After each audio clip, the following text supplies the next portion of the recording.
One, and bing bong. Hello everyone, welcome to another NGS stream. Oh my god, it was just like I was streaming a moment ago. Today, even though I didn't have him last stream, I have now the lovely Mr. Shane with me. Woo! Hi Shane. And the crowd goes wild. No, I'm happy to be here. Glad to finally have some free time now with school and work and all that kind of stuff. It's nice to have a little window. I know, I've been trying to get you to cast with me, but you're always so busy. Unfortunately, it feels like it's either school, work, or team stuff that goes on. Now the NGS season's going, feel busier than ever. I know, I feel that too. I'm trying to do a lot more casting this season, especially replay cast, and I'm already tired. I did, 6 casts within 2 days? I did 4 2 days ago, and then yesterday I did 2 replay casts. Insane. So, and then I still gotta practice with my team too. I feel it. Well, it looks like we have a pretty good game coming up here. Fountain Snipers are going up against, I have to remember which CCS team there is. I know there's I swear there's like 13. There is. I confirmed 13. Yes, I confirmed this yesterday while I was doing a replay cast, and I was like, "What? There's like at least 4 other CCSs, right?" And they're like, "No, there's 13." I was like, "13? Oh my goodness!" Collecting countless stars. There we go. So Fountain Snipers versus Collecting Countless Stars. I just had to remember which one. Half the time I'm like, oh, it's a CCS team. But yeah, so Collecting Countless Stars. And should be a pretty good series. Collecting Countless Stars, I think I've seen some of the names before in NGS, but I don't know if this is a new roster. And meanwhile, Fountain Snipers, they're actually the Division D-West champions from last season, moving up to Division C. So time to sort of see how they fare going up against potentially tougher competition. Yes, I believe Counting Stars, they are a new CCS team. I didn't see them last year. Now, I remember Fountain Snipers. I think I might have casted their finals game. I can't remember. But I'm glad they were able to move up to the C-West division. But let's go over our map picks and bans. So for CCS, of course, they hate me so much, they banned Towers of Doom. Boo! Boo CCS! But they also went ahead and, of course, banned out Garden of Terror. Garden of Terror is always banned out this season so far. We haven't banned out Garden of Terror yet. Just, it's kind of like playing chicken. You're both seeing who's going to be the one to pick it first. But yeah, I don't know how many times it's been played yet this season. People voted for it, so I'm sure it'll pop up at some point, but you never know. That is true. And well, for Fountain Snipers, they went ahead and banned out Sky Temple and Brax's Holdout. We do have CCS. We have CCS map picking taking first map pick, and they chose Infernal Shrines. How you feeling about this Infernal Shrines map? Infernal Shrines, always a fun map to cast. I believe it's generally the most popular map, and I think it's the most popular map for a reason. The idea that this map just constantly brings teams together to fight over one objective is always so exciting, but also the fact that there's so many other things you can do around the map keeps this map just so exciting, and I'm really excited to see what these two teams have prepared for us. I am excited too. I know, I saw Atomic Onion on here cheering for Snipers. Welcome in, Zul Rules. Zul Rules, calling it Garbage of Terror. I love it. I call it Garden of Camp because I feel like that's all you do the entire game is just go out and kill camp, and I hate it. True. It's, got Towers of Dumb, Garbage of Terror. What else is there? What other names do we have? I don't know if there's any other names for the other maps. Any weird, dumb names like that. Trash names. There we go. Trash names for the maps. Well, speaking of trash heroes, we got Samuro being taken off the board. Actually, not a trash hero, but boy, do I hate playing against him, let me tell you. But yeah, definitely a very annoying hero. If the other team has a Samuro player, no surprise to see it being taken off the board. And Sylvanas being taken away as well. One of those notorious picks that can allow a team to siege up during that first objective and get a lot of value without fighting for the Immortal. For the Punisher. Sorry, wrong map. Wrong map. I know, I get those two confused all the time too. It's okay. But you know what? I love playing Nazebo against Samuro because my stacks are instant then. My spiders or toads, I get my instant stacks. But we do have Fountain Snipers banning out the Gazlo here. Someone on CCS must be playing Gazlo because you don't really ever see a Gazlo banned. Gazlo has the potential to be really team fight warping, especially being able to punish teams that group up very heavily. So we'll see if that maybe influences what their team composition is going to look like. We also have the Anduin taking off the board, just a generally all-around good healer. Has I think, a relatively high win rate right now, if I'm not mistaken, so I'm no surprise to see him taken away. And we're going to have Joanna as the first pick. Joanna's still possibly one of the top-tier tanks in that tank slot. So no surprise to see it being picked up early. That's very true. And we do have a Hogger and a Junkrat being picked up from CCS. Hogger and Junkrat have been really popular picks lately, and I see why. They're pretty powerful heroes as well. There hasn't been a buff or anything. I just feel like now, since Hot is low-key dead, people are able to start finally learning all these other heroes and not have to wait for any buffs or nerfs now. Speak for yourself, Hot's being dead. But Killthorpe and Brightwing going to be picked up here. Brightwing, a Rusty special, let me tell you. I have fond memories. We actually played against Rusty. This is many moons ago, many seasons ago. I know he's a big Brightwing player. But Hogger and Junkrat coming out in the 1-2 for the side of collecting countless stars. And it's such a powerful 1-2. Junkrat gives so much zone control around those objectives, and Hogger, we all know how obnoxious Hogger can be with that spin on the objective, just giving you so many free minions and so much free zone control. I really like those first two picks from the side of CCS. I do too. And we do see CCS banning out the Tychus. That makes me assume that they're going to go Diablo, because that's normally how it goes. Ban Tychus, pick Diablo. So I'm curious if they're going to stick with that. But Fountain Snipers, they're going to ban out an Anubarak pick here. Which, Anubarak's really powerful too. I feel like a lot of heroes, you used to never see them. And now, lately, you can see them a lot. Like Anubarak and Hogger and Junkrat. We do have CCS, though, picking up their healer, Stukov, and maybe a Twin Blades. Maybe a Twin Blades. I don't mean to burst your bubble. They have a Hogger on the team already. I know, it's probably not. But listen, last game, I didn't think he was going to go Twin Blades. It didn't seem like a comp to go Twin Blades, but guess what? He still went. The moment ATC was locked in, I knew it was going to be Twin Blades. I just knew it deep down in my soul. But Varian plus Stukov is a really solid combo. Being able to taunt someone and then put them in that puddle can basically makes it so they can't play the game. Could be very dangerous. Hanzo and Ragnaros coming in, an interesting round out to the composition here. Ragnaros gives a lot of map presence if he goes that lava wave, as well as really good defense against the Punisher with the I don't remember what the name of his trait is called, but his trait. And I think that it's going to be really difficult, possibly, for the side of collecting countless stars to push into that. Mephisto coming out as the last pick, I don't know. I'm almost leaning a little bit more towards CCS here in this draft. You know, I'm kind of surprised it was a Mephisto and not a Li Ming, because we do have that Taunt Varian Li Ming combo with Stukov as well. It's like a Stukov, Varian, Li Ming, and a lot of times Nazebo as well. That's a really great 4-person combo. And we saw it the other night with one of my replay casts. We had those 4 heroes. I think they might have had a Blaze, and man, just Taunt Varian, Nazebo would wall the enemy, Li Ming would just throw her orbs at it, and Stukov would silence it. Just a crazy wombo combo. But I'm still leaning towards the side of Fountain Snipers. I do like how their draft is. I like the Kael'thas, honestly, but I might be a little biased. We saw the Kael'thas from last game, and they did a really phenomenal job. Harkin Giants Bane in chat, giving me the covering my caster knowledge here. Molten Core is absolutely correct. The name of Ragnaros' trait.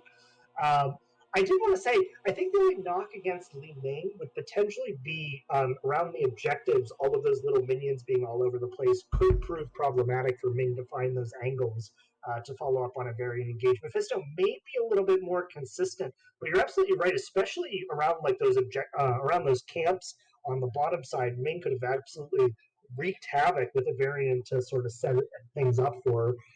Overall, though, I do really like both of these drafts. A lot of big strengths for both of these teams. Huge engage potential for both teams as well. So I have a feeling we're going to see a bit of fireworks in this one. Oh, definitely. I couldn't agree more. But let's go ahead straight into the game here. And let's go. Why don't you go through CCS's team? You found out how to say their names, and I'd rather have you say them. So for the side of CCS, we have B Meduho on the Hogger. We have Hoku on the Varian. Either, I can't tell if it's Mind or Mind. Someone in chat, if you know CCS, let me know. On the Mephisto. ES Cypher on the Junkrat, and Kathazia on the Stupa. All right, and for our red team, Fountain Snipers, we have mostly on the, oh my gosh, I can't even talk now. Mostly on the Ragnaros, Rusty on the Bright Green, oh my gosh, now I can't talk. I'm skipping you. Arco on the Joanna, Silver Jackal on the Kael'thas, and Lumpinko? How do you say that? Lumpico on the Hanzo. We do have Junkrat and Hogger already in lane, soaking out the lanes, while the rest of Fountain Snipers, they're now all of a sudden rotating down bottom. So we're all saying it's mine. I had a feeling it would be mine, but I'm like, man, am I going to look real stupid if I commit to that and it's wrong the entire time? So thank you for getting me covered there. Going for a little bit of a gank there in the mid lane, but not quite able to find anything there as we have Hogger showing up sort of to buffer that. Overall, I mean, just sort of going back and forth, a little bit of, trading blows, but nothing too crazy so far. Of course. We got Sergeant Scoops in here. Hi, Sergeant Scoops. Congrats on your game. Is Shane casting through can on the string? That's how his mic always sounds. His mic always sounds like that. I just never say anything. Everything needs a bit of an upgrade in my setup, I'll be honest. Someone donate this man a mic. Once you're a billionaire, you'll get a decent mic. Someone donate this poor man a good mic. So down here in the bottom lane, a bit of action going on. I did want to point out, we do have the Q build coming out for the Hanzo this game, so going to be looking to get those stacks onto every single hero. He gets booped in though by the Junkrat, is barely able to make it to the wall to get away, and somehow does live. Good reaction from the Hanzo, knowing where his nearest wall was in order to be able to escape from that. Yeah, really good jump from that Hanzo, trying to stay alive. We do have level 4s coming up for both teams as we're picking out. Of course, there is the top variant. RIP, no wind blades. I cry. Meanwhile, up in the top lane, looks like offlaners trying to do a bit of double soaking as we get into the fight on this bottom camp. A little bit of a boop to knock everyone off the point. Silver Jackal getting a little bit low. Mephisto tries to go in for the kill, but his W is timed out. Arco is trying to hold the point. It's one sliver away, but I don't think he's going to be able to get it as he goes down there. Rusty is going to try and step onto the point now, but health bars are so low through the side of Fountain Snipers. Brightwing is going to go down. Kael'thas is going to go down, and that is a convincing team fight win for the side of Collecting Countless Stars. Oh, Junkrat almost grabbing the Hanzo there with his bomb. I am shocked he did not. It is just a slide of the hand. Wow, but good job for CCS grabbing that bottom siege camp and taking some nice kills off of that. We do have Shrine in the top lane already up, and both the teams starting to rotate up here. This first Shrine, notoriously a little awkward for Hogger. The other two Shrines tend to be a lot better for that hero. And, they do find the pick, though, onto the Ragnaros. The Brightwing teleport not going to be quite in time, and that's already an initial kill here. Yep, Ragnaros already down. Like I was saying earlier, the top variant with the silence, really good combo there. So I will not be surprised if next game Fountain Snipers does not ban the Stuke off. We do have level 7s up for CCS here. Let's see. Ooh, we got second win from Varian. I like it. I like it. And we now have level 7s for Fountain Snipers as CCS is getting pretty close to finishing the shrine. I'm not sure if Fountain Snipers are going to come contest. Looks like it. Man, Joanna getting pretty low there from the taunt and silence. There's a taunt onto Ragnaros. Varian pretty low here. There's the blind from Joanna. And now Fountain Snipers going in for some kills. There's the Varian and Stukov gone, and Mephisto goes down as well. That is so unfortunate for the side of CCS. Augur had split off, thinking that his team already had full control of that shrine. The Fountain Sniper is able to wrestle their way back in there, take control of the shrine. And even though CCS was only 5 minions away, this is going to be going over to the side of Fountain Snipers.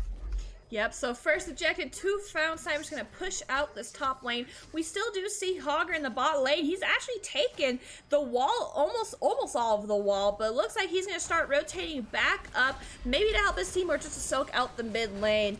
Punisher did jump onto the Varian here, and now just Fountain Snipers poking from afar.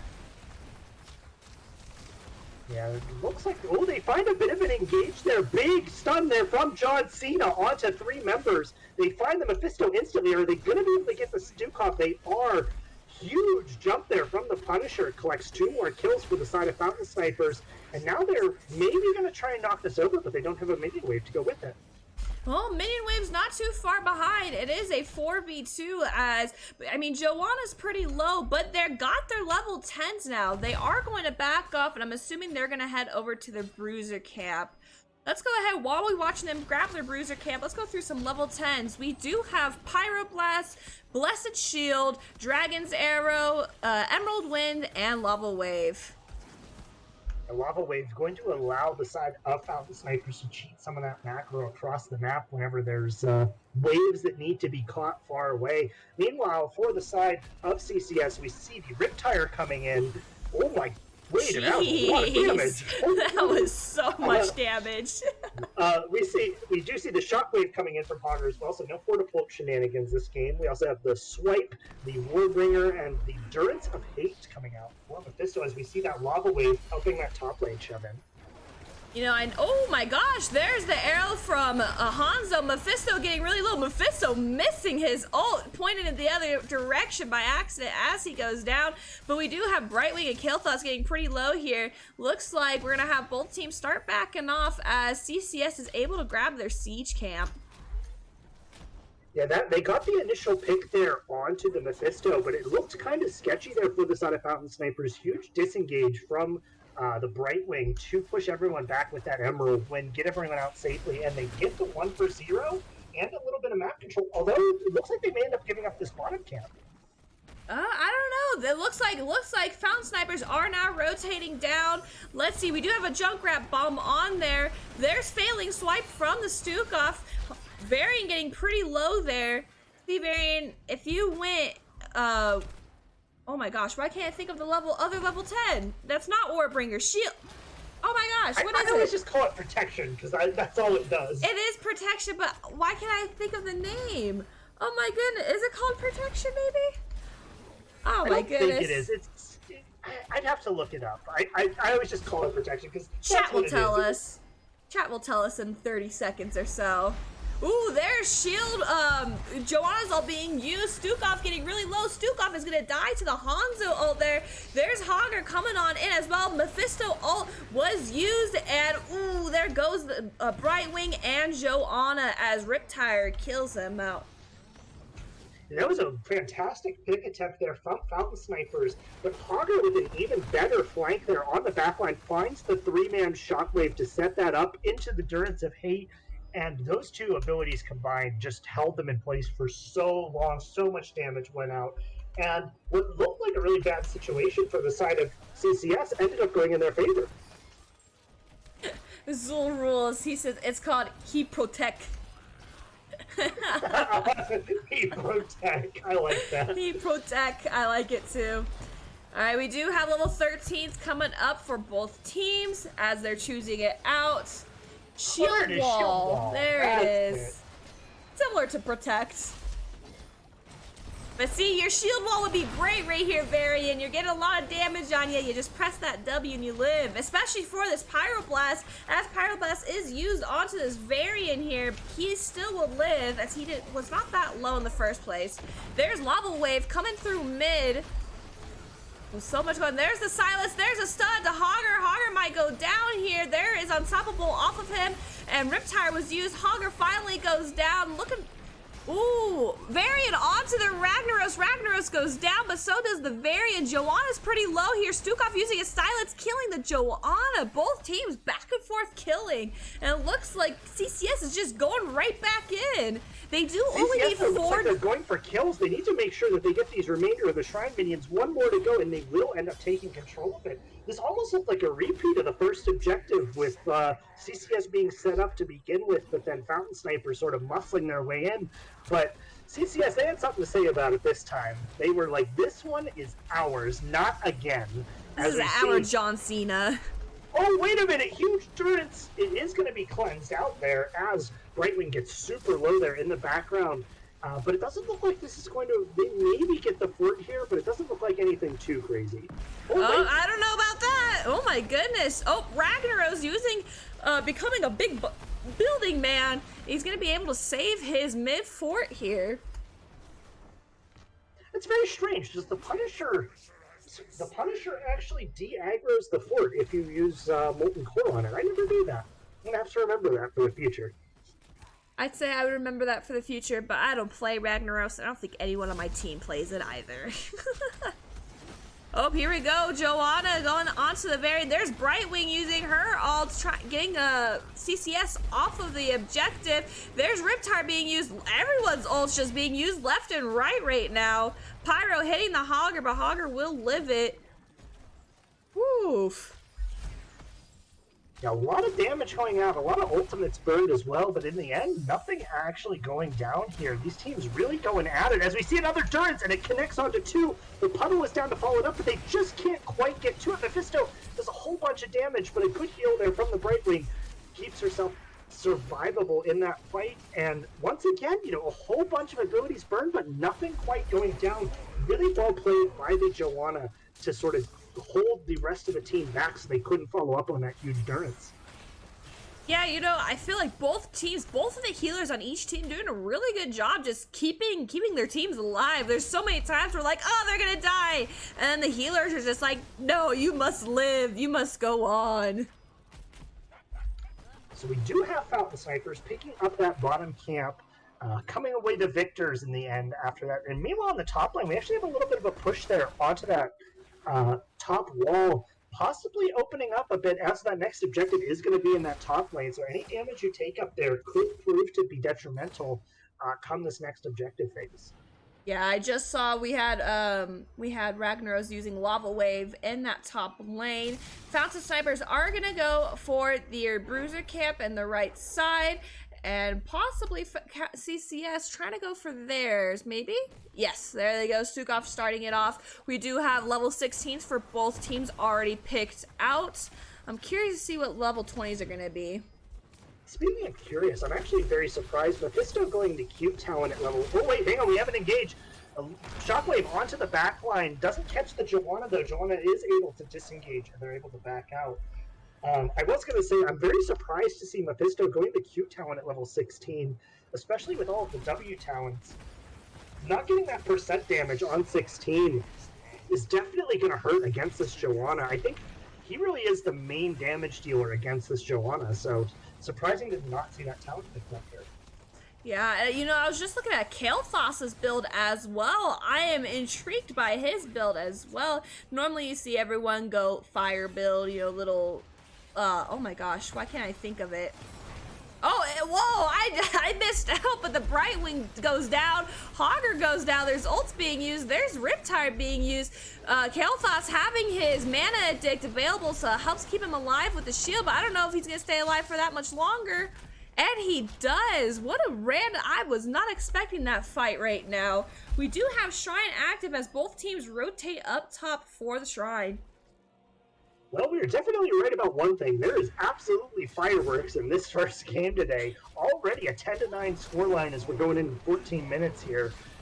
Lava Wave being used in that mid lane to catch a lot of that soak, getting them closer towards those level 20s as this objective is being... Ooh, Varian takes a whole bunch of damage. Joanna not quite able to find that engage, and they're going to look to reset here, but they don't have a fort to fall back to. They don't. Stukov, like I said earlier, both of these healers are doing a really good job keeping their teammates alive. Varian should have died there, but man, Stukov was able to keep him alive. Say, hey, you gotta stay in here. Can't die yet. There's Bloodshed Shield being used onto the Stukov. Stukov! Oh my gosh, Stukov is alive! Stukov is alive, but Varian getting really low. Instead, Ragnaros goes down, but so does the Varian. There's Hanzo Arrow. Hanzo Arrow misses, but Hogger still goes down afterwards. Mephisto on the back line, trying to hit onto the Hanzo, and Brightwing. Riptire is able to kill the Hanzo, though. This is back to a 3v3. I don't know who's going to win this, though. Joanna and Mephisto are fighting it out. This is an insane fight, man. And no tanks alive for the side of CCS, but we do have the tanks still up for the side of Fountain Sniper, so that may end up being a big factor here. Joanna, though, keeps getting caught by those traps from the Junkrat, so really slowing down the engage potential, but Fountain Snipers is up to 34. We have the Pyroblast coming out onto the Stukov, not quite going to be able to... Oh, but the Flame Strike catches him on the back end. He is going to go down. Joanna trying to find more. The Dirt is coming out, but barely gets past it in time. Joanna finds the second kill, and that is objective going over to the side of Fountain Snipers. Oof, it doesn't help for CCS that Fountain Snipers do have their level 20, so they had just a little more of a oomph to their fight. They were able to win that out. We do have Junkrat, Varian, and Hogger back up, though. Joanna looking to start the siege camp over here. And we're just waiting for level 20s for CCS. Their soak with Ragnaros and that lava wave, man. It's just giving them so much soak. Yeah, did pick up the double lava wave as well, so even more potential for clearing those waves across the map. We do see the Punisher coming in here, and the whole 5-man is gathered up. CCS is kind of out all over the map trying to find those level 20s, which means they're going to take quite a bit of damage here. And that means that this is probably going to head towards the core. Let's see if they're going to be able to defend it before it does too much core damage. Yeah, we do see Hogger. He's going mid, trying to soak out that mid lane, like you said, to get the 20. They're definitely going to have to give keep here, but... Oh my gosh, Varian going in super early. Varian live this? No, he does not, as Hanzo's all kills him. But there's Riptire doing a pretty good amount of damage. Brightwing's gonna heal up the Hanzo though, just like he's brand new. Hogger's still in the bot lane, and they're just a smidge away from toys. There's the 20s.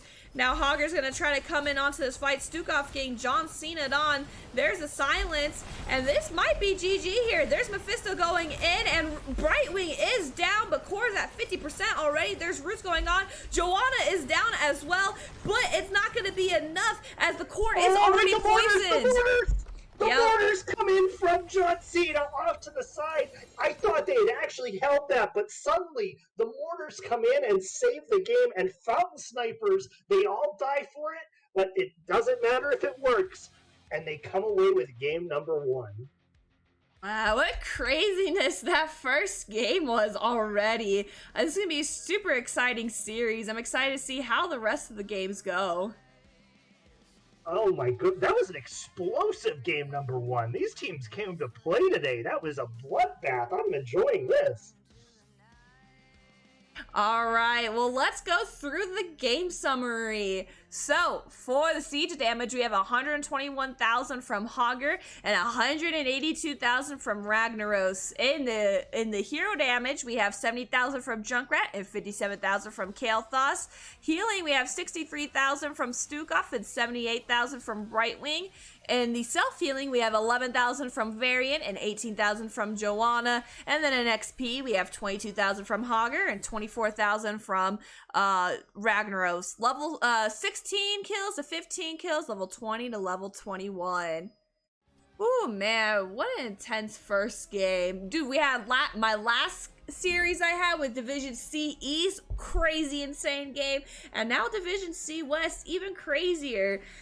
I'm telling you, Division C is where the games are at. You walk in chat going, whoever said the Mortar Punisher is the weakest of them all. Absolutely. I think I don't know if any other. I mean, I know the other Punishers do some damage as well, but I don't actually know if any other Punisher would have killed the core in that situation. It's really interesting to think about. And honestly, CCS did a fantastic job on the defense. Like, I thought it was going to be over, much more convincingly than that. But CCS really fought for that core defense, found all 5 kills, and was killing the Punisher at the same time. But as good as an effort as it was, it took them just a little bit too long to find those level 20s. Hogger came back, but it just wasn't quite in time. And sometimes in a game like HOTS, seconds can be the difference between winning and losing a game. Definitely. And do you want to go ahead? I gotta grab another water because, man, I'm already on my 3rd liter of water just from starting the cast today. Do you want to go ahead and tell chat our next map? So it looks like we're going to be going to Tomb of the Spider Queen. One of my favorite maps. This is always a very enjoyable map for me to play on. A very snowballing map, though. I believe I'd have to check what the stats are, but I know the team that gets first turn-in on this map is massively, massively favored. So fighting for that first turn-in is so pivotal on this map. And if you die once with some gems on you, it can really be a turning point for the whole game. So with how much just explosive energy was going on in that last game, with how many kills were being put up on the board, this could really be a back and forth affair. And it'll be interesting to see if they dial it back in with, trying to protect some of those gems, or if they continue to just all out go at each other like crazy. Because, I mean, that game was all over the place. I agree, and you know what? Tomb of the Spider Queen is my 2nd favorite map, and so I'm excited how this. Since I can't have my Towers of Doom thanks to CCS, we'll have at least my Tomb of the Spider Queen. Oh, Collecting Countless Stars, they did end up coming away with the loss in that game, but they definitely had a few high points with that series as well. They did actually have more kills than the side of Fountain Snipers, as well as they had a few really good counter engages throughout that series, but just that one objective, they tried to linger around for that objective, ended up staggering a couple more kills, weren't quite able to find those level 20s. I know it's hard to give up an objective, but that may have been one of those situations where you just need to back off and find that soak, sort of play, listen, we're going to lose this one, but let's just make sure we don't lose the next one. But overall, really well played, though, from the side of Fountain Snipers. They clearly had some really great engages throughout that series. Really smart, by the way. I saw Arco on the Joanna throwing the Blessed Shield at the wave in order to bounce it to the Stukov to find that engage in the top lane. So really smart engage there. I really like that. Sorry, I was drinking water, just taking in the hydration. Delicious. Oh, I didn't see this dance move. Did you read chat? But I can't even pronounce his name. Bahamadu? Oh, it's Bahamut's secret account. Bahamut's secret account all along. Oh my goodness. Well, I got distracted. I have a Smokey with me. Smokey just walked past by my setup, knocked down my mic again, and now he's taking a bath next to my wig stand. Shout out to Smokey. Huh, Smokes.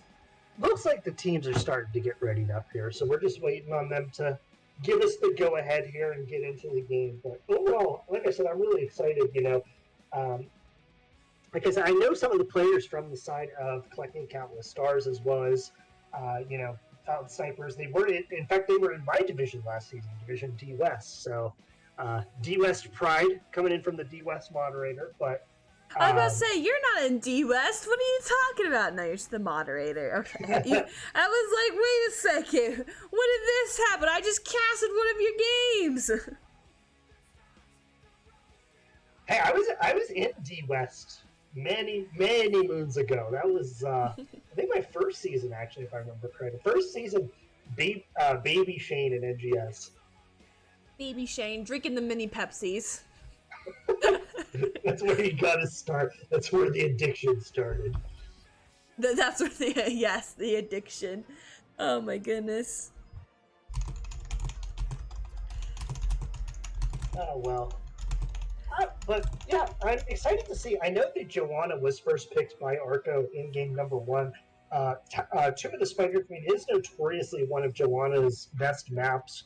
Her ability to clear waves so quickly can make her really good as a main tank on this map. So it'll be interesting to see if CCS decides to change up their ban strategy and take away that Joanna, or if they have something in mind to try and deal with it. Joanna, while she is a very strong tank, I think she's been in the meta for so long now that a lot of teams have really started to figure out strategies to deal with her. So it'll be interesting to see if maybe they plan for that and see if they come up with something to play against it.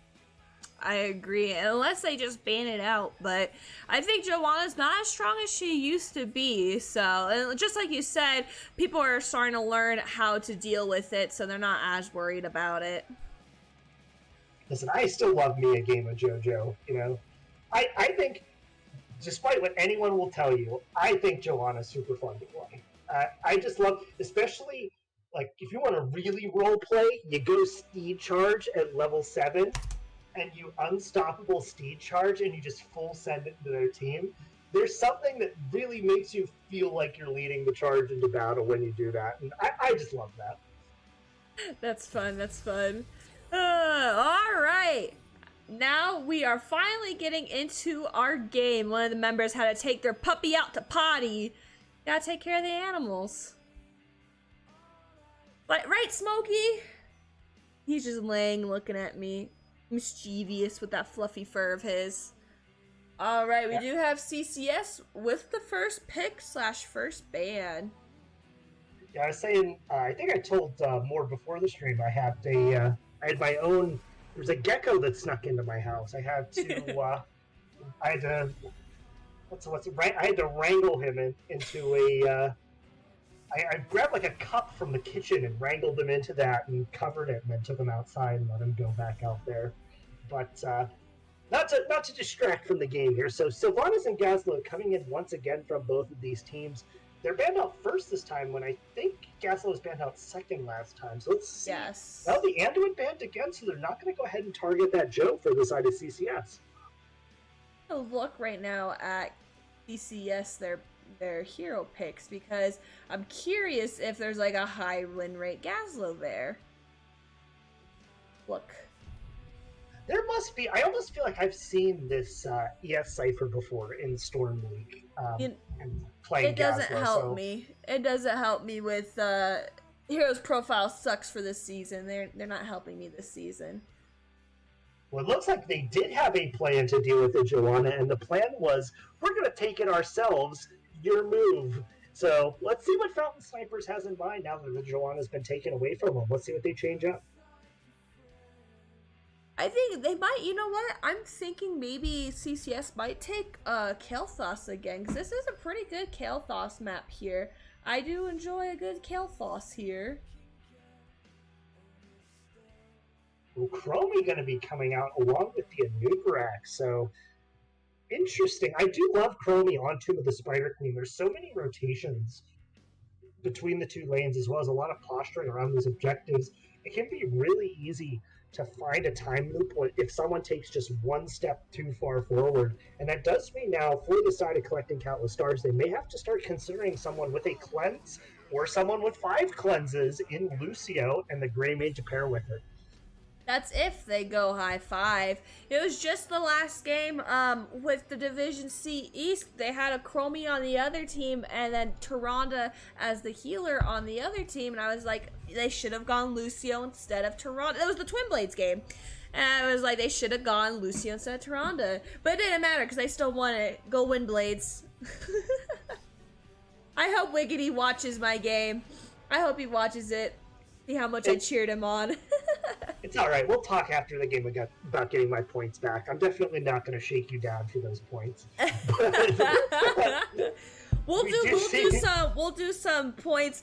Does Shane mess up pronouncing names? Whoa. I thought I was pretty on point for the most part. Yeah, but you also asked them while I was still streaming the other game, so... Well, coming in, we have the Kael'thas. Surprising that the Kael'thas was banned by Fountain Snipers, considering they played it. I guess because they have the Chromie. And then the Brightwing being banned. As I mentioned, that is a Rusty favorite. So we're going to have to see what else he's got in that hero pool at the healer position. I'm shocked they don't have Stukov banned, and but instead they pick up a Rhaegar and a Kerrigan here.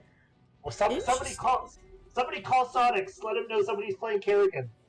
He's notorious for wanting to play Kerrigan, and we always meme on him, and we always ask everyone else if they want to play Kerrigan just to upset him. So just like me and Twin Blades. That's me and Twin Blades. Oh, wait a minute. Now, wow. This is an interesting turn of events. We have Deathwing. So, Kerrigan and Deathwing are both extremely interesting in this draft. Kerrigan is notoriously really good on Tomb. Because of how short the rotate is between that top and mid lane, you're able to keep those shield stacks up, as well as stack. She goes to the quest at, I believe it's level 7. But Deathwing looks really good into this team. He can't be time looped. He can't be cocooned. He can't be engaged on by Kerrigan. And he can't be swamped. And even more than that, this team from the side of Fountain Snipers, looks like they want to go into the side of CCS. So Deathwing, that's sort of his element. He loves it when the other team wants to come into him. So I love the Deathwing pick there with that 5th pick. I'm interested to see how much value it's going to get here. I agree. Do you mind going for me, because I gotta grab some eye drops. Do you mind going over our 2 teams and just doing a reminder for anyone who's just joining in about our map picks and bans? Absolutely. Before I do that, though, I just wanted to shout out my team's healer player is in chat, saying Sonic's in shambles. I hope you say something. I'll die. But all seriousness, 2 really strong teams, 2 really strong compositions coming out for both of these teams. I think there's a lot of really power picks on both of these teams, and I'm excited to see how much value they're able to get out of them. I'll wait until we get into the game here. We're going to be waiting for a certain someone to load into this game. I'm not going to say who, but let's see as we get into this game here. Announcing for the side of collecting countless stars. There we go. I had to get my words straight. We have Hoku on the Joanna, Kathazia on the Lucio, Bimeruho on the Falstad. We have Mind on the Greymane, and EF Cypher on the Deathwing. And for the side of Fountain Snipers, we have mostly on the Artanis, Arco on the Anubarak, a name I can't. How do you say it again? Lampico on the Kerrigan, Rusty on the Rhaegar, and Silver Jackal on the Chromie. Let's go ahead and bring up our talents, and here is our first fight in the middle. It do looks like we have the Beetle build coming out from the Anubarak. Very annoying build to play against on too. There's a clip, I'd have to find it, of what was his name? It's a NGS he was a content creator, but he complained we played against him a game, and he kept talking about how a new player kept walking up to him at the turn-ins and just pooping out beetles next to him to interrupt his turn-ins. He was so annoyed by it. That is funny. Oh, Kyle Ferguson, that's who it was. There it is. Oh, okay. I do see that we do have Lucio going Accelerando. Oh my gosh, where's my camera going?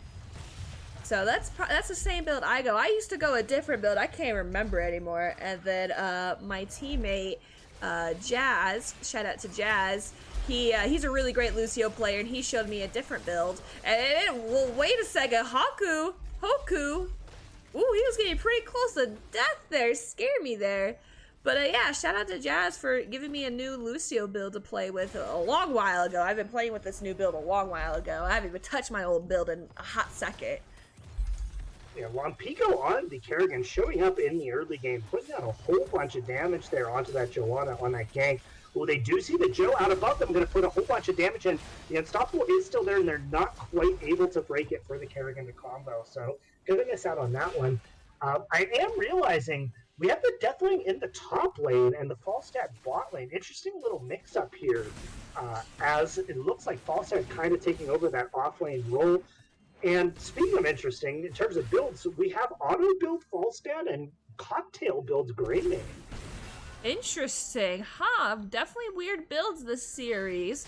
We do have Greymane taking the Bruiser camp here, and level 4s for both teams coming up now.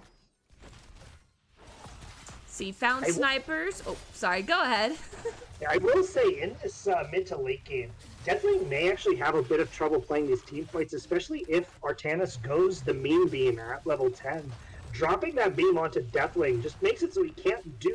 Deathwing has to stand still to cast all of his abilities, so he basically just can't stop moving when that laser's on him, and it keeps him from playing in the team fights for a little while.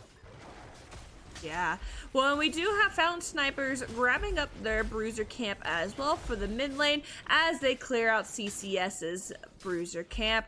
Falstad still working on the bottom lane, already at 15 gems. Neither team have enough gems for turn-in yet, but we do see Silverjack and Arco turning in at least what they had. The suspense is killing me as to what this level 4 is going to be from Lucio. I know. One day they will choose. Oh my gosh, Jazz, are you playing?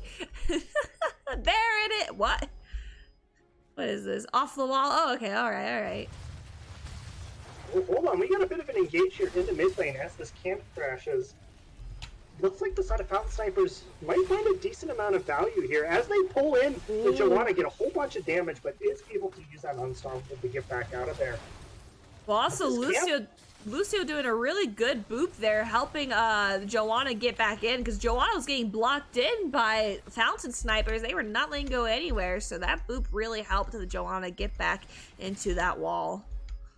Yeah, a lot of good damage there in the mid lane for the side of Fountain Snipers, and we do have turn-ins online for both of these teams. Trying to check here, who looks like most of the gems are on the bot side of the map for the side of Fountain Snipers, and meanwhile, they are able to get them in as Falstad is not able to interrupt, and first turn-in going to be going over. Let's see where they position. It looks like so far they're split up. We do have level 7s for each team right now. I'm curious to see how this goes. Very interesting, like we were saying, very interesting builds going on here. We do have the Red Whip Beavers coming on in, and it looks like majority of Found Snipers are going to be in this mid lane for now, as we do have Artanis and Falstad still in that bot lane. We do also have Deathwing fending off the top lane. And Joanna getting in the mix there, trying to hold them back a little bit, but takes a good chunk of damage, finds the 4-man, but Kerrigan finds a stun of her own, taking a whole bunch of return damage, but she goes back in now that Arco has the tower aggro. They aren't... Oh, no! The is able to find Joanna, and that, now with Joanna dead, they're getting this fort for sure, and maybe even a bit of wall damage. Yeah, oh my gosh, just the perfect timing for that. Oh, wait a second, Lucio, oh no, poor Lucio. If he had his level 10, he would have been fine. Oh no, so close yet so far. Yeah, that Spider's doing a lot of damage as CCS just keeps kind of walking into the Spider damage. Here comes Deathwing flying in from the back lane, but no fight involved right there. Yeah, not quite able to find anything there, as the damage has pretty much already been done. Really huge first objective phase for the side of Fountain Snipers as they get that mid fort, but more importantly, the mid keep wall as well. Huge advantage there for them going forward. They're going to try and turn in what they have and get prepped up, but the turn-in is still available for the side of CCS, and it looks like they're moving towards that bot lane to try and find it. Oh, here comes the fight. There's a stun on Artanis and a Nubarak from Joanna. Man, Falstad, I just noticed Falstad has 30 freaking gems. That's the man who needs to stay alive. We do have Deathwing turning in his 16 gems in the top lane, and they only need 10 gems left. And there are level 10s being picked up from Fountain Snipers. Looks like we have Cocoon, Ancestral Healing, Temporal Loop, Summoning Ultralisk, there we go. And then Suppression Pulse for level 10s on the side of Fountain Sniper. Oh my gosh, Cocoon onto the Falstad. Let's see. Oh, big gust to save himself, though, but he is being time looped, gets caught by the Chromie W, and it's going to go down. Grammy trying to trade one back, but the suppression pulse has been used, so he's doing no damage. He's going to go down also. And Fountain Snipers come away with 2 kills and are now looking to siege this bottom fort as well. Oh my goodness. Yeah, that high five, Lucio used the high five just a tad bit too early, because as soon as Lucio got out of that cocoon, he high-fived the Nubarak stun, but oh my gosh, the Chromie was able to still get the temporal loop onto him, and that's what killed him out. We do have level 10s for CCS. Let's see, we do have, as we saw, high five. We have Burn Beneath My Shadow, Blessed Shield, Mighty Gust that we saw as well, and Cursed Bullet. I think if you're on the side of CCS, I think you just need to play that a little bit slower. They committed all 5 people towards that bottom defense on the turret. Have Deathwing just keep soaking those lanes. If he's double soaking and the other team is just sitting 5-man bottom, you know, you're going to get that soak advantage. Just have to have that little bit of patience. They do end up getting the turn-in at the end, but now they're down about a half a level. Deathwing is going to engage here. They have a whole bunch of damage down, but they are able to sort of slide off to the side. Gust just pushes people away, and they've already cleaned up the web weaver up here. So far things look like they're going pretty well for the side of Fountain Snipers. Yeah, I agree. Fountain Sniper's just doing a lot of damage out here, able to melt out these spiders. There's Deathwing using his fiery breath. And it looks like, oh my gosh, Kerrigan getting a stun on the Joanna. There's Fire Breath trying to help save the Joanna. Arco is going to go down, though, as he got stuck behind the wall. Ooh, finally, that's the first kill for CCS in this game so far. But Joanna getting pretty low here. Joanna, don't die. Unstoppable's used for Falstad and Joanna as well. Also, real quick, Koala, thank you so much for the gateway. If for some reason my overlay, it said on my overlay that it had the winner, but for some reason it isn't showing the game points. I had to really quick rig something together, so thank you for letting me know. That was a really good point. Oh, they find the Kerrigan give there. Gonna go down. And all of a sudden, CCS, they looked like they were struggling in that early game, but they're really striking back here. They find those picks in the mid lane. They get the bottom fort during that push. And now it looks like they're going to get this third turn in. And now the pressure is really going to be on the side of Fountain Snipers as CCS is starting to take control. Definitely, CCS is definitely a more late game type of team. We do see Fountain Snipers getting their bruiser camp, which will help them a little bit with this objective, pushing out the lane and destroying out that mid spider. But we do have CCS pushing in this top lane. Joanna already pretty low here. Here comes the spider for them, but they're already starting to back up a bit. Surprised they're backing up so far. This Web Weaver is not getting a whole lot of value now. They are going to put a little bit of damage in, but Lucio is putting the cocoon, and now they're going to try and dive past the Web Weaver here. Joanna takes a whole bunch of damage, barely gets that unstoppable back up, though. Deathwing is in deep with that ultimate. Falstad has blown up, finds a huge gust into the corner. They're all trapped in there. Deathwing puts out so much damage. He was at 1 HP, but the Ancestral not able to save him in time as he is going to go down. And that's 1 kill for the side of CCS as they continue to find little advantages here. Yeah, as we saw that Lucio did a great job. He was able to save that fall side, save that high five for the perfect time. Temporal loop came up, and he was able to high five as that temporal loop came up. Oh, hello, Dumbo. Now I got Dumbo with me. What do you have to say about the commentary, Dumbo? I don't think you guys can hear him. He's just yelling at me. Oh, Bubs. And now he has disappeared. Goodbye. You didn't give him what he wanted. I didn't what? You didn't give him what he wanted. I don't even know what he wanted. I'll go talk to someone else then. Basically. Well, meanwhile, we have, right now we have turn-in for the side of Mountain Snipers as they get in a whole bunch of these gems, only needing 7 more, and Mosley has the lion's share here, so they gotta look to get him in. Falstad will see it, but I don't know if he's gonna be able to find it. Ooh, does barely find it with that boomerang. Takes a whole bunch of damage, goes down instantly, and they are gonna find the turn-in as well as the Falstad, so a bit of a turnaround here for Mountain Snipers. Wait, real quick, did you see? I'm pretty sure I just saw a temporal loop on Deathwing. I wonder, can you cast it on Deathwing? I wonder if you can cast it on Deathwing, but it just always does nothing. Yeah. That's what it looked like for me. Chat, let me know if you saw something else.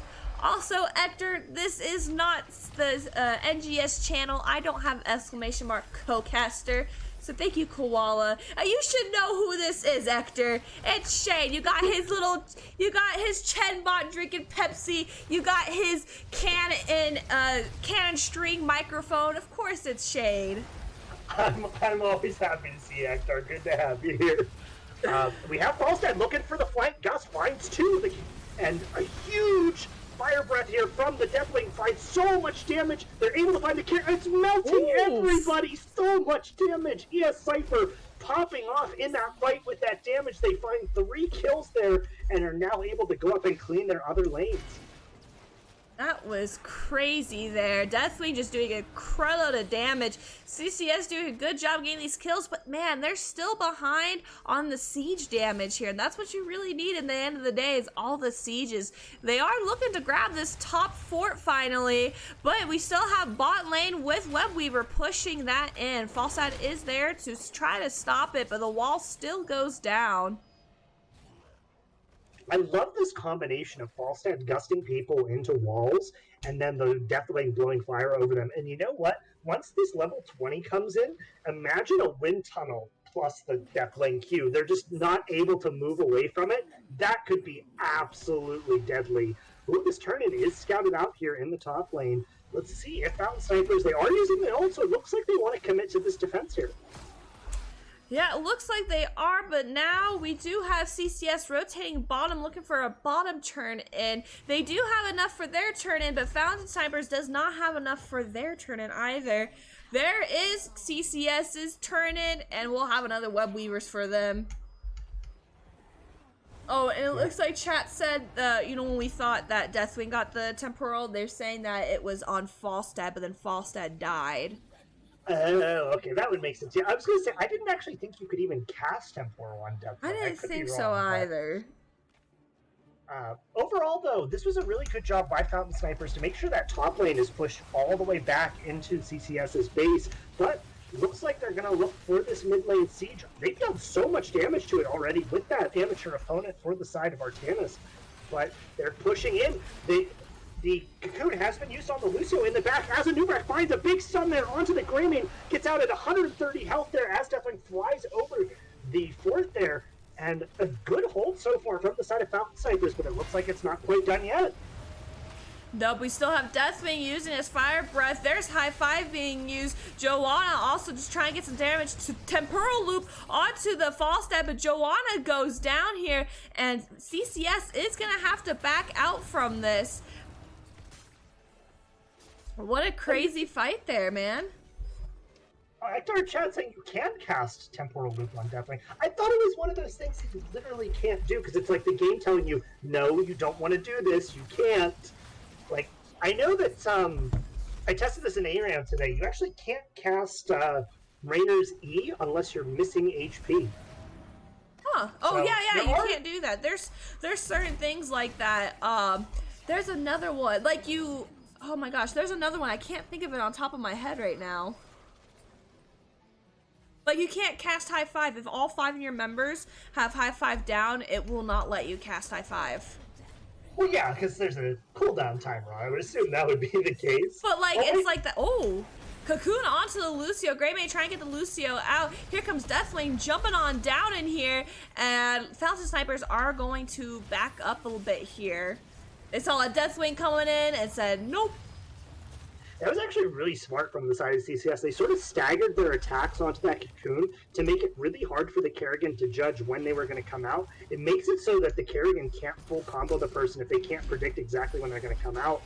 So, really well played there. They're going to go for this fight, but the big damage also goes down instantly. There's a ton of gems in there. Joanna's trying to find the turnaround. It's going to be Temporal Loop. They find the high five to keep the Temporal Loop from happening. Deathwing is in the backfield. Going to go ahead and ult across them here as they're trying to disengage. A big fight. Double stun there from Arco on the Anubrak as Deathwing finds a whole bunch of damage once again. Oh, this is really back and forth here. Joanna's shield does fall off. It looks like Joanna may be in a lot of trouble, but another huge Q from Deathwing forces them to back off.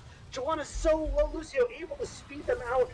And it looks like after all of that, there's only going to be one kill. But the real news is that whole time, the objective has been pushing it all the way. Joanna goes down on the top side, and now things are looking really bad for the side of CCS. Yeah, man, this Deathwing doing an amazing amount of damage here, but CCS still getting deaths off of here. We do have Fountain Snipers pushing in this top fort while mid fort went down, and now bottom fort should go down. Not forts, keeps. All keeps are down now, and it looks like Fountain Snipers are looking to end here as both teams do have their level 20s. There's the Cocoon onto the Falstad, and Fountain Snipers onto it. Oh my gosh, great unstoppable onto the Falstad. Deathwing killing the Nuparak and Kerrigan. They're looking for another death. Both teams are split up though, as Greymane chasing the Rhaegar, Chromie and Falstad and Deathwing killing the Chromie, and now we're still looking for kills here as Falstad is just chasing this Rhaegar. Rhaegar does go down, and this Artanis should go down as well. Well, there he goes. When the base cams are on the core, it is taking core damage right now. Somebody has to go back. Falstad is able to fly over and clear that up, but they do lose 16% of their core here. And with every single keep down now, CCS is in a very precarious position for the rest of this game. They are going to be able to get this boss out, but they have to find a lot of value because they're really behind on the map state now. Yeah, it looks like Falstad, smart play here, which they're doing right now. Falstad stay back, clearing out these lanes as much as they can. Here comes Deathwing in onto the boss. They have plenty of time to take this boss. They just boss and then turn in right afterwards, and I'll help push out their lanes for them and at least get them into a better place. Falstad will have to get over there. Looks like he's making his way towards the turn-ins now, as he has 12 of the gems, so he does have to turn in here. But the longer he waits to turn in, the less value they're going to get from the boss. Having that turn-in to back it up would be really big. I do want to see him get over there as soon as possible. They're slowly losing out on time. They could be pushing together. But you know what? It's kind of in favor for CCS right now, as Anubrak just used his Cocoon, and so now that Cocoon's going to be down for another 55 seconds. We do have the Web Weavers up for CCS, and now Falstad's rotating over. Great high five, stopping the Anubrak. There's the Fire Breath onto Rhaegar. Rhaegar is going to be able to heal himself just barely enough, and Fountain Snipers are already super low. This Deathwing pick has been absolutely destroying Fountain Snipers throughout this game. These Qs from the Deathwing have been absolutely crazy. And now we have the boss going to core here. Webweaver not too far behind. They catch the Artanis when he tries to go in. Kerrigan takes a whole bunch of damage off to the side as well. Not quite able to find those kills yet, as Joanna is looking to die for it. Gust into the stun from the boss. So they're going to take a whole bunch of damage. They are able to find the Anubrak now. Core is taking damage. But Mind is going to go down off to the side as well. Kills all over the place. I don't know who's going to win this. With the Red Reaper on, I think this might be CCS's game. I think so too. Core's already at 10%. Lucio, get those. Oh no! No! Oh my goodness! 1%. The Kata shot wasn't quite enough to kill it. And now Artanis and Rhaegar are heading all the way across the map to try and finish that core. It is at 84%, so it's loosened up a little bit. But 30 seconds on Greymane, they're going to have to work fast here if they want to get it down. Oh my gosh, I feel so bad for CCS right now. Oh no. All right, there goes. Go ahead. There's only 2 of them on core right now. Chromie was a little bit late, so I think respawns might be able to come in time for the side of CCS if they aren't working quick enough. 10 seconds left on the Greymane, as well as 10 seconds now on the Joanna. It is down to 50%. I think it looks like Fountain Snipers, with that amateur opponent on the Artanis, is going to be able to get it down. And a heartbreaking loss as Fountain Snipers take game number 2. What a finale there. Absolutely tragic for CCS. Oh, super I'm like crying over here. Super I feel if I was CCS, I'd be having a few drinks tonight. Oh my gosh. 1%. Oh, the heartbreak. Oh my goodness. Well, before we go with our interviewers and talk a little more, let me real quickly go through the game summary here. We do have in the siege day. Oh gosh, sorry, I'm so heartbroken right now. We do have the siege damage, 147,000 from Greymane, 201,000 from Chromie. Hero damage, we have 90,000 from Deathwing and 77,000 from Chromie. In the healing, we have 81,000 from Lucio and 111,000 from Rhaegar. In the self-healing, we have 24,000 from Joanna and 44,000 from Kerrigan. XP, 20,000 from Falstad, 16,000 from Chromie. 13 kills, level 22 to level 22. I'll go ahead and pull up talents for chat. But man, whoo, that was insane. How are you feeling? I'm reading Hector's message. How are you feeling, Shane, right now? Hey, Fountain Snipers, have you ever considered playing the lottery? Because looks like both coin flips went your way today. You won the coin flip with the Mortar Punisher with its dying breath killing the core for you, and then you won the coin flip with the 1% core. That's crazy. Honestly, both of these games have had absolutely exciting endings, and I mean, the games from start to finish have honestly both been extremely exciting. Kills back and forth all over the place.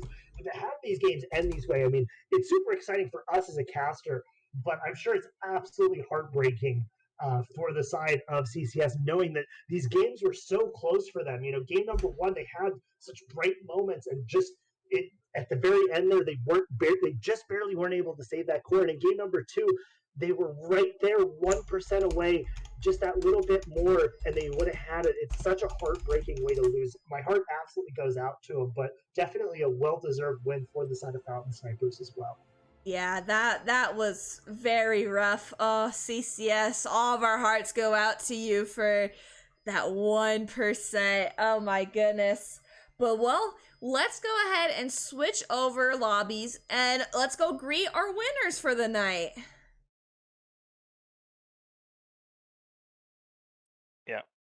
Told you we can finish Hello. Hello. Howdy. Well, congratulations, guys. What an intense series. Where'd Shane go? Hold on. Shane. Hold on. Shane, where'd you go? Come on, Shane. My computer's a little slow. It's got to warm up, you know. Okay. I'll start for you then, okay? Like, I'm gone. Okay. There we go. We got the Shane in here. Welcome. We're missing you there for a second. Don't worry, wouldn't miss it for the world. But honestly, though, and I'm sure Moore would say absolutely the same, I'm sure that had to be just such a heartbeater, nail-biter series for you guys. How are you feeling coming out from that series? Good. That was my very first 1% core win. I'm sorry. It's definitely an experience you'd never forget. I'll tell you that. Core calls like that are always just so stressful for both sides, right? And I'm sure that there was plenty of screaming and back and forth going on in the console during that very moment. Yeah, it was completely silent. I don't know what you're talking about. I was like, go core, we can do it. And they're like, no. I'm like, yes. Well, all right. I feel a little bit bad because we won and like got that last 1% in the first game, and then they 5-man wiped us, and then it's like the opposite happened in game 2. Like I just said that. I'm like, if you guys ever consider playing the lottery, like, you know, it looks like all that was on purpose. IQ 200. IQ 200. Yeah, we got a little lucky on both accounts there, twice in a row. Well, why don't we go ahead into the first game? We have Infernal Shrines. CCS went ahead and picked Infernal Shrines. How comfortable are you guys on that map? I'd say fairly comfortable. We play it a lot, and I'm sure everyone does. All right, and then your guys' draft pick. What went into you guys choosing out your draft picks? Mosley scouting. Oh. No. There's not a whole lot to scout yet. It's only one game, so. Oh, he's just being bashful. Well, and was this? Excuse me. Was this your guys' first game of the season? No. Second game. Okay. Did you guys win your last game or lose it? We got 2-0 last game. Oh wow. Well, all right, Shane. Do you have any questions about the first game? I guess in the first game, I did want to ask a little bit about, you ran sort of the Hanzo and Kale Floss package, a ton of pick on your team. Was that sort of your strategy? Was just to find those sort of one-by-one kills? Or, what was, especially because, the enemy team having that Hogger who can set up and do those objectives so quickly, as well as the Junkrat to provide so much zone control. What was your plan being able to push into those objectives to take control of them away from the side of CCS? Pretty much CC is our whole plan there. Just lock him down so Hogger couldn't move and do his spin away BS. And Junkrat couldn't do his mine to launch away either. Yeah, the mines from Junkrat definitely were finding some value in those games. A few really impactful boops, but you guys managed to stay. There were a lot of boops that looked really dangerous, but you guys were able to get people out of sticky situations. So you really played that well throughout the games, and I was very surprised to see just how coordinated you were pushing into those objectives. When they're so set up on them already, just the coordination as you were able to go in. So I thought that was played really well throughout the series. Thanks. Yeah, it's all thanks to Mosley. Yeah, the Ragnaros, Ragnaros was really level good 10 too. And get level 10 and Mosley's- lava wave for the win. Yeah. Is that it? Mosley's our mascot. He cheers everyone up. I like that. You always have to have that member on your team that keeps the team together from killing each other. Yeah, we're all pretty chill and cool guys, so I think it works out well. Not a lot of us get. Mosley keeps us, keeps our spirits up with his antics. Mosley's a toxic one, so he keeps us balanced. Yeah, otherwise we'd be freaking out nonstop. I like that. Well, going into your second game, you guys chose Tomb of the Spider Queen. Is there a reason why you guys chose Tomb of the Spider Queen? It's my favorite spider map, butts. personally. Yeah, Oh, spider okay. butts. All right, so we have Garbage of Terror, Towers of Dumb, and now Spider Butts. I love it. See, I always took it a step further. I always called it Tomb of the Spooder Butts. Just like Spooder even more. Butts. I like it. Yeah, I put that on. Well, and then your comp, once again, is your draft picks, once again, another scouting situation. Yeah, a little bit like the Samuro bands for sure. We just weren't gonna chance it. Weren't gonna mess around with that nonsense. Samuro and Gazlo, too, right? Yeah. I played versus B Metaho a few times and played with him, so I know pretty much Samuro and Gazlo are two of his heroes. All right, well, obviously that game, pretty back and forth game. You guys started out strong, and every so often CCS and start coming back with it. How are you guys feeling when it started getting close to the end? You guys were trying to go core. You didn't get the core, and then they went core and got it down to 1%. During that time, what were you guys' thoughts? What were you guys' call-outs during that time? We're just All yelling aboard. to kill certain people. Yep, that's about it. We're like, kill this guy, kill this guy, kill this guy. I do distinctly remember Arco saying, or Lampico saying to kill the boss, and the boss was already dead. It was a panic. Everyone was It's panicking. funny what you remember in all that chaos. Yep. We just screamed until everything was okay. That's what we usually do. Mhm. Seems to work for us. Beautiful. One day for NGS, we need to have where we have how not CCS. Oh my gosh, CCL. How they have their comms and the casters can go into comms. We need to do that for NGS. It'd be super fun going in there, just listening to you guys yelling, "Protect the core! Get the boss!" I think Or, that would be just super be fun. dead silence. None of us are talking. That's true. I feel like a lot of the times whenever CCL casters go in, everyone just stops talking. It's like, don't say anything. They're on their Yeah. on their best behavior. Try not to curse and stuff. Yeah, you would have to make sure your cast is rated R. Right. Make sure it doesn't ban TOS. Well, all right. Shane, do you have any other questions for game-related wise? So I had a couple. The first one is, I know there were a few Kerrigan enjoyers in chat today, so I wanted to ask about Lompico. Is the Kerrigan something that you guys have been working up for a while? Is it a map-specific thing that you've been doing, or what was it that made you want to bring out the Kerrigan this game? Oh, that's a top secret strat. It's still early to figure that out. Nice try. Listen, I'm not being paid by anyone here. I don't know if I believe you anymore. You mentioned that yourself. Well, we'll let secrets be secrets, but I will say I definitely enjoyed the Kerrigan pick. I did also want to ask, you guys really came out swinging, and in the early stages of the game, got off to a huge advantage, especially off that first web waiver phase. But as the game went on, it sort of seemed like the game started to turn. Deathwing started finding huge value into you guys in some of those team fights, and really started turning the game around. What was sort of the discussion going on in the discussion with the team to deal with that Deathwing? On my end was, how much fire does he have? That was all I had to contribute. Yeah, what was sort of the plan that you guys had, to once some of those fights sort of went south, to deal with that Deathwing? How did you want to adjust your strategy for the team fights?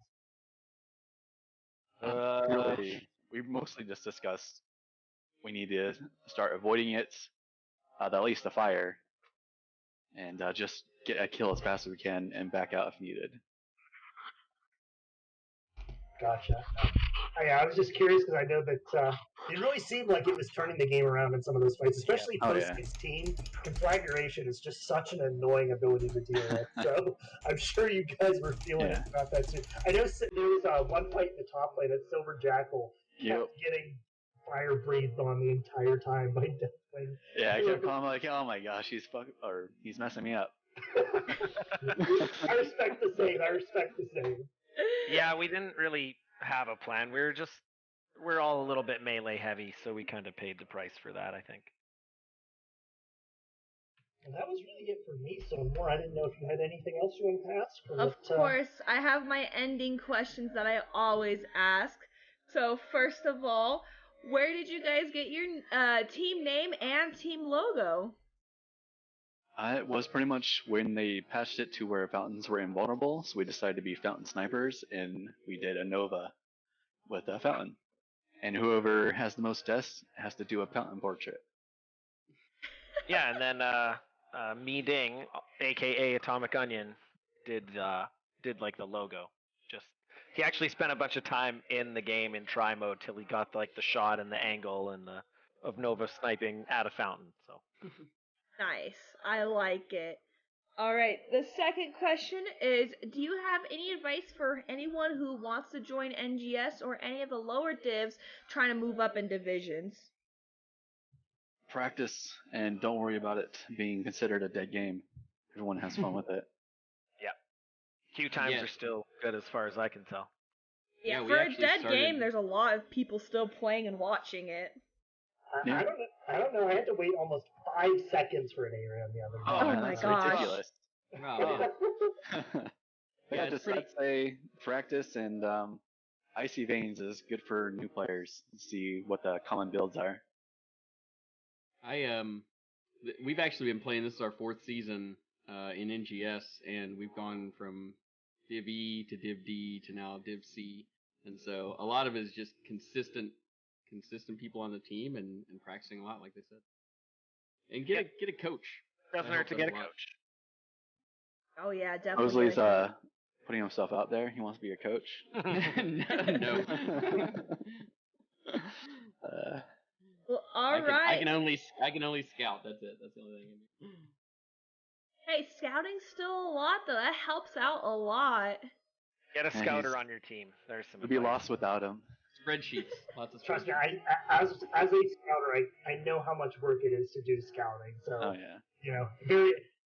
almost an sometimes underappreciated role. So definitely respect. Oh yeah. I expect them to be sending me some beers any day now, but I haven't seen any. I mean, you've been late a few times, so you owe me beers. You can just take it off of your tab. All right, well, my last question for you guys is, would you like to give out any shout-outs or say anything to your fans and everyone in chat? Of course, just keep it PG-13. Yep, I will start. I appreciate you guys casting. It always makes it a lot more fun and a little sweaty, I guess you could say. Got all these people watching you. Shout out to my team. We, kept it together and pulled out a domination. And shout out to CCS. It was definitely some intense moments. It makes it fun. Shout out to NGS for setting up this whole thing still, because I would hate being stuck playing only Storm League and Quick Match. It's awful. And shout out to Allie. Thank you for watching. You too, Lacey. And I will pass it there. I will just say quick thanks to any friends and family that are watching. You know who you are. And shout out to Arco and Lumpico who didn't want to come in and partake in the interview. So, and Atomic Onion are great. So that's it. Oh yeah, he was in here. He was watching. He's always cheering you guys on in here. So. Nah, he's just judging us. That's like he said. He gave when he said secrets frowny face in the chat. So you'll have some explaining to do soon. He wants to know the secrets. Thanks for casting, guys. I appreciate it. Of course. I'm the unofficial official Div C caster according to Mongoose. So. All right. Well, I expect to see more of you then. We'll see. I still gotta. I play in Div C, so I gotta play my games too. Gotta balance Just it out. As a great scouting opportunity for you then. Yes, exactly. I know. I got to scout out because I'm Div C East, so I got to earlier. I had that game I was able to watch. Just send over the link to my team. Guys, watch this game while I'm busy casting it. Gotcha. So that's why you have Shane asking all the secret questions for you. No, that's for you guys. That's for you guys. That's if I go against you guys in the finals. I've got way too much of my own scouting to do. I feel that. But all right, congratulations, you guys. Excited to see you guys win. Can't wait to see how far you guys get into this season. And just don't celebrate too hard tonight, all right? No I can't promise that, yeah. All right, Shane, anything else you got to say? No, I think that's pretty much it for me. All right, well, you three have a good night, and congratulations once again. Thank you. Well, thank you again for casting. Of course. Yeah, give me more castings. I like that. I like that. Well, all right, chat. First, I want to say, I didn't get to say it earlier, Charlie Magnet, thank you so much for the follow. He followed like a long time ago mid-game, so thank you so much for the follow. And oh my gosh. Or Erder? Deneener? Erder Sturderner.